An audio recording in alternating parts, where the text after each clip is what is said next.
If you've considered becoming a remote high-ticket closer, then this video is for you. So I've been a remote high-ticket closer. I've been a sales rep, sales manager, sales leader for the last 4 or 5 years. I've sold over $7 million online. People like sold for Taylor Conroy, for Jeremy Miner, Seventh Level, these really high-level companies, right? And the dream that gets sold to people is that you can just take inbound calls, right? You can just chill on the beach, you can coast, you can hit 10K per month, and it's gonna be easy.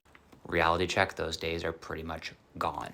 When I got into closing in 2020, there were way less closers. This was a new idea. This was a new thing. Marketing costs, literally, like the cost to put a call on someone's calendar was about $180, maybe even $90. Now people will pay upwards of $500 to $700 to put a high quality call on a closer's calendar. So what does that mean? The opportunities to actually just have straight inbound leads are becoming less and less and less because marketing is becoming more and more and more and more and more expensive. And people aren't willing to bet that kind of money on you, especially if you are new and you suck. It just makes no sense for a business owner, and it's becoming harder and harder to be profitable. Is this to scare you away from the industry? Absolutely not. This industry changed my life, right? It helped me get off the ground, helped me go from 2K per month to 5K to 10K to 15K to 20K to 25K and beyond.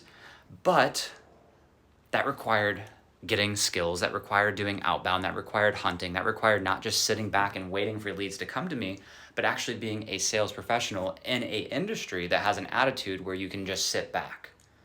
That is the presupposition, that is the assumption in this industry, is that you can sit back. And I can tell you time and time again, the most successful reps do not have a sit back attitude.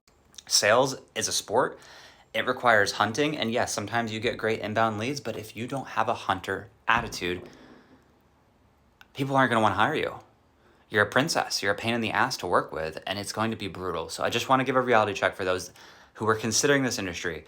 You can absolutely be lucrative. You can absolutely make incredible money, and you're going to need to hunt. So get used to that. Let's go.